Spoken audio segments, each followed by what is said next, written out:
YouTubers, this is Monkey Man, and today I'm bringing you another deck tech, and this time it's for standard. It's the mono white humans, and finally I'm happy that there is a time in standard where we can see the minis rise to power. And if you've seen my other deck tech, which is the Naya allies in modern, I've always had a strong passion for small, weak CMC creatures becoming huge and taking over the whole game. So finally I have a deck in standard that I can play that really reflects on me. And this version of the mono white humans plays a lot of 1-drops. So starting the 1-drop lineup, we have Kithian, the hero of Across. This card is perfect in this deck, and I've gotten it to flip many times.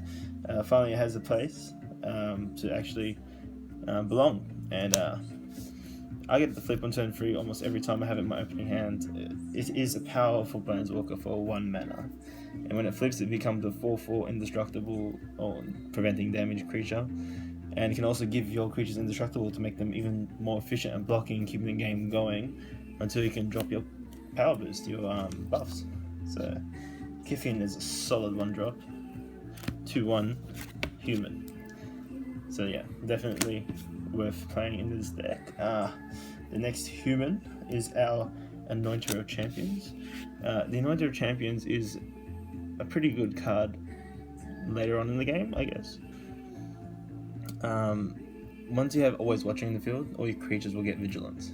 And this is really important because when you attack with the Anointer of Champions, after having Always Watching played, you can then further buff up your team by tapping her and giving a creature +1, or giving herself a +1. So yeah, very solid 1-drop. Our next 1-drop is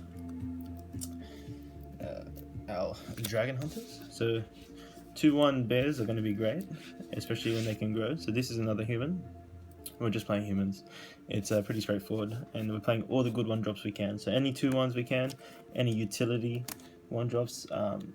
Speaking of utility 1-drops, our next 1-drop on the lineup is Fraben and Spectre. I'm playing 4 of those. Fraben and Spectre is not preferable because of her being 1/2, and I speculated that she was going to be horrible when I first saw her. But the clue tokens have been so necessary in most of my matchups, and I'm proud to have her in my deck. She's an amazing utility 1-drop. Our next 1-drop is 4-Town Gossipers. Very solid 1-drop. Makes me happy to see it flip so early on in the game, and it's easy to flip. You'll have it flipping in turn 3 just like you have a Kithian turning into a 4/4 on turn 3. My next 1-drop is Expedition Envoy, a ally represent. Also a human, so definitely a great card. Enjoy it a lot. Well, that was our 1-drops. That was a lot of 1-drops, and I'm pretty happy to say that being able to smash 5 1-drops by turn 3 and just swing for lethal is always a good thing. But we also need our 2-drops for utility purposes. We have our Knight of the White Orchid, also human, and we'll tutor you your land. Since we're playing 18 planes, this Knight is going to be insanely important in closing up the game, and giving you the mana you need to continue to close off the game. Farley's Lieutenant. Give all your humans counters. Beautiful. If this was a spell that just said give all humans on the battlefield 1/1 counter, I would still play it for 2 mana. But it's a creature that also gets bigger every time you play a human. I believe this is the card of the format at the moment, and yeah, without this, there would be no humans deck. I'm in love with Farley's Lieutenant. Consul's Lieutenant. 2 of. I used to play 3 of, but I found that she just never got renowned that efficiently in the format at the moment, especially with Bank Company, and 2 of is a fine number, so you can still get that that buff, the +1 to all creatures if you can get it renowned, but it's not important and integral in this deck. But what is integral to this deck is 4 Always Watching. Now, Always Watching is a powerful card. It will give your creatures vigilance and +1. It is the white buff that we needed in this format.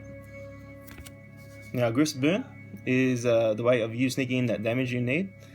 especially when games become very hard and you have a stalemate and you can't get over the top of the opponent. I play one Silk Wrap. The Silk Wrap is very powerful against aggro matchups, so usually sideboard out for the Declaration Stones. Play 4 Declaration Stones, very powerful removal, especially in the Bank Company matchup. And I play one Stasis Snare, and having one in there just for flash removal is very powerful. Now let's go into the sideboard. Sideboard is very important.